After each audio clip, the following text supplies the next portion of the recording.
కూటమి ప్రభుత్వం ఎన్నికలలో ఇచ్చిన హామీలు నెరవేర్చేందుకు ఇంట్రెస్ట్ చూపదు కానీ ఎలాగైనా సరే జగన్మోహన్ రెడ్డిని జైలుకు పంపాలి, గత వైసీపీ ప్రభుత్వంపై నిందలు వేయాలి అనే నెపంతోనే వాళ్ళు ముందుకెళ్తున్నారు.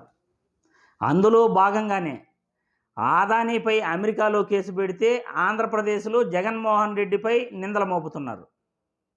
సెకీతో జరిగిన ఒప్పందం కేవలం 7 గంటల్లోనే చేసుకునేశారు.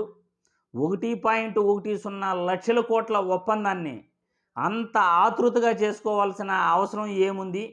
ఇందులో ఆదానీకి మరియు జగన్మోహన్ రెడ్డికి లోపాయికారి ఒప్పందాలు ఏదో జరిగింది అని నిన్న ఈనాడులో కథనం వచ్చింది. కేవలం 7 గంటల్లో ఒప్పందం జరిగింది అని ఈనాడు రాసిన కథనానికి వాస్తవాలు ప్రజలందరికీ తెలిసేటట్లు మన సోషల్ మీడియా ద్వారా ఖచ్చితంగా ప్రజలకు వివరించాలి.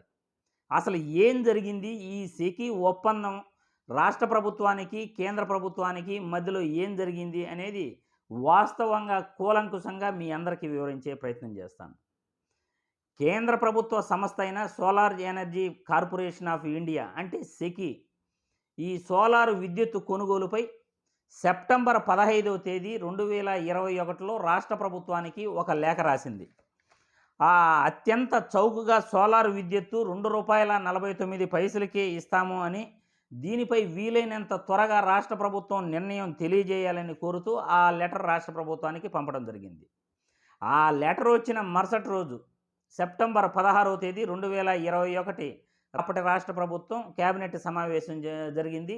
ఆ కేబినెట్ సమావేశంలో సోలార్ విద్యుత్ కొనుగోలుపై ఒక్కొక్క యూనిట్ ₹2.49 ఆ సెకీ ఇస్తుందని, అందులో గత 2014 నుండి 2019 వరకు దాదాపు ₹4.5 నుండి ₹6 వరకు కూడా ఒక యూనిట్ చంద్రబాబు ప్రభుత్వంలో టీడీపీ ప్రభుత్వంలో కొనుగోలు చేశారని, ఇంత చౌకగా వస్తున్న సోలార్ విద్యుత్తును మనం వ్యవసాయదారులకు ఉచితంగా పగటిపూట 9 గంటలు నాణ్యమైన కరెంటు ఇవ్వాలనే ఉద్దేశంతో ఆ క్యాబినెట్లో రాసిన లెటర్ పైన క్యాబినెట్ సమావేశం జరిగింది. దానిపైన పూర్తిగా అధ్యయన కమిటీ ఒకటి క్యాబినెట్ ఏర్పాటు చేయాలని కూడా ఆ క్యాబినెట్ సమావేశంలో నిర్ణయం జరిగింది.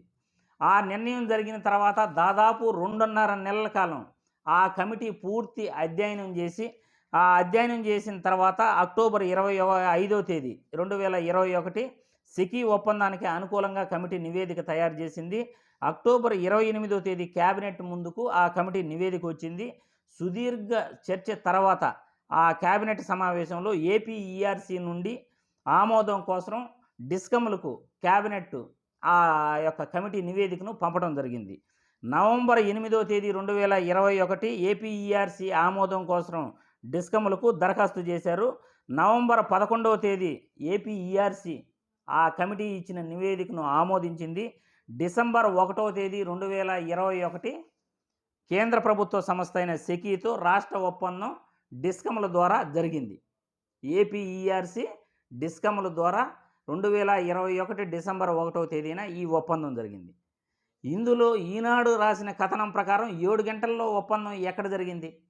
అసలు క్యాబినెట్ సమావేశంలో దాదాపు 2.5 నెలల తర్వాత ఒక కమిటీ వేసి అధ్యయనం చేసి దీనిపైన ఒప్పందాలు చేసుకున్న గత వైసీపీ ప్రభుత్వంపై ఎలాగోలా బురద జల్లాలి, ఎలాగోలా జగన్మోహన్ రెడ్డిని జైలుకు పంపాలి, ఎలాగోలా వైఎస్ఆర్సీపీ పార్టీ ప్రతిష్టను దిగజార్చాలి, ఎలాగోలా నిందల మోపాలి అనే నెపంతో కూటమి ప్రభుత్వం, చంద్రబాబు నాయుడు గారు, పవన్ కళ్యాణ్ గారు, బీజేపీ అన్నీ కలిసి ఈరోజు వైసీపీ ప్రభుత్వంపై జగన్మోహన్ రెడ్డిపై నిందలు మోపుతూ జగన్మోహన్ రెడ్డికి ఆదానికి మధ్య లోపాయికారి ఒప్పందాలు జరిగింది అని ఈ విధంగా నిందలు వేయటం సబబు కాదు.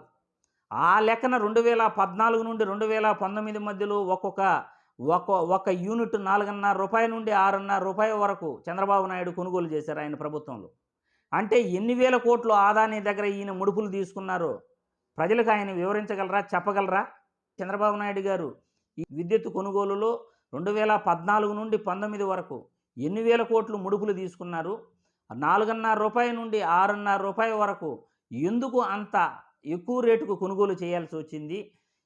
జగన్మోహన్ రెడ్డి ప్రభుత్వంలో కేవలం ₹2.49 మాత్రమే అత్యంత చౌకగా యూనిట్ ధరను కొనుగోలు చేయటం జరిగింది. అది కూడా రైతులకు పగటిపూట 9 గంటలు నాణ్యమైన ఉచిత విద్యుత్ అందించాలి.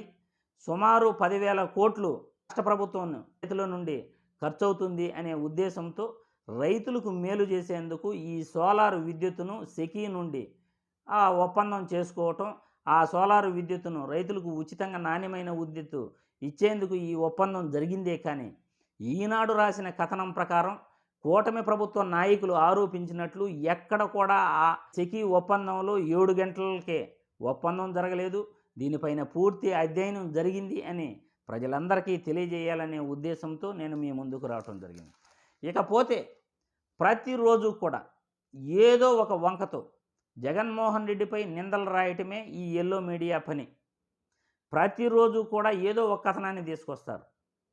అసలు యాక్చువల్గా ఈనాడు మార్గదర్శి చిట్ ఫండ్ ద్వారా ప్రజల ద్వారా డిపాజిట్లు సేకరించి దాన్ని డిపాజిట్లుగా వాళ్ళు ఎలా మలుచుకుంటున్నారో దానిపైన ఒక కథనం కూడా ఎప్పుడూ రాయరు. ఎన్నికలలో ఇచ్చిన హామీలను మనం నెరవేర్చాలి, ప్రజలకు ఎప్పుడు నెరవేరుస్తామో అని ఒక్క మాట కూడా దానిపైన మాట్లాడరు. నీకు 15, నీకు 15, నీకు 15 అని ప్రతి ఒక్కరికి కూడా నమ్మబలికి ఈరోజు ఆ తల్లికి వందనం పథకం ఎప్పుడు ఇస్తారో కూడా తెలియదు. ఈరోజు రావాల్సిన సంక్షేమ పథకాలు పూర్తిగా ఆగిపోయినాయి. అమ్మఒడి ఆగిపోయింది, ఫీజు రీంబర్స్మెంట్ ఆగిపోయింది, రైతు భరోసా ఆగిపోయింది, వైఎస్ఆర్ నేస్తం వైఎస్ఆర్ చేయూత ఆగిపోయింది. కొత్త కొత్త పథకాలు మేము ఇస్తాము, వైసీపీ ప్రభుత్వం ఇచ్చిన దానికన్నా ఎక్కువ సంక్షేమం మేము చేస్తాము అని చంద్రబాబు నాయుడు గారు, పవన్ కళ్యాణ్ గారు ప్రజల ముందు ఊదరగొట్టారు.